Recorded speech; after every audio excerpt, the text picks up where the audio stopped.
মৃত্যুর দীর্ঘ ২৯ বছর পর আবারও আলোচনায় ঢাকায় চলচ্চিত্রের অমর নায়ক সালমান শাহ। তার মৃত্যুর প্রকৃত কারণ উদ্ঘাটনে এবার কবর থেকে মরদেহ উত্তোলনের অনুমতি দিয়েছেন আদালত। মামলার তদন্ত কর্মকর্তার আবেদনের পরিপ্রেক্ষিতে এই আদেশ দেওয়া হয়। বাংলা চলচ্চিত্রের আকাশে তিনি ছিলেন এক ধূমকেতু, যার অভিনয় আর স্টাইলে বুঝছিল কোটি দর্শক। ১৯৯৬ সালের ৬ সেপ্টেম্বর ঢাকায় চলচ্চিত্রের সেই রাজপুত্র সালমান শাহর আকস্মিক মৃত্যু স্তব্ধ করে দিয়েছিল পুরো দেশকে। আত্মহত্যা নাকি হত্যাকাণ্ড, এই প্রশ্ন ঘুরপাক খাচ্ছে দীর্ঘ ২৯ বছর ধরে। আজ আমাকে সবকিছু বলতেই হবে।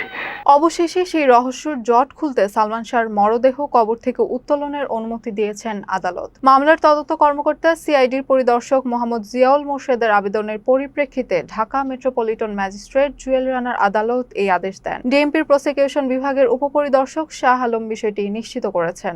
আমি চাইনি তোমার কথা মিথ্যে হয়ে যাক। ঘটনার প্রায় ২৯ বছর পর গত ২০ অক্টোবর মধ্যরাতে সালমান শাহর মা নীলা চৌধুরীর পক্ষে তার ভাই মোহাম্মদ আলমগীর কুমকুম রমনা থানায় একটি হত্যা মামলা দায়ের করেন। এরই ধারাবাহিকতায় মামলার সুষ্ঠু তদন্ত, নতুন করে সুরতহাল প্রতিবেদন তৈরি এবং ময়না তদন্তের জন্য সিলেট থেকে মরদেহ তোলার আবেদন জানায় পুলিশ। আদালত এই কাজের জন্য একজন নির্বাহী ম্যাজিস্ট্রেট নিয়োগের নির্দেশও দিয়েছেন। তুমি আমার কবরের কাছে যেও মা। নতুন এই হত্যা মামলায় সালমান শাহর সাবেক স্ত্রী সামিরা হক, বিতর্কিত ব্যবসায়ী আজিজ মোহাম্মদ ভাই, চলচ্চিত্র অভিনেতা ডন সহ মোট ১১ জনকে আসামি করা হয়েছে। ১৯৯৬ সালে সেই ভাগ্যহীন সকালে কি ঘটেছিল তা জানতেই এখন আইনি তৎপরতা তুঙ্গে। কবর থেকে আমি তোমাকে দেখলে শান্তি পাব। সিলেটের হযরত শাহজালাল মাজার সংলগ্ন কবরস্থানে সমাহিত আছেন এই নায়ক। আদালতের এই আদেশের পর এখন সবার নজর ২৯ বছর পর নতুন করে করা এই ময়নাতদন্ত সালমান শাহর মৃত্যু রহস্যের চাদর চিরতরে সরাতে পারে কিনা।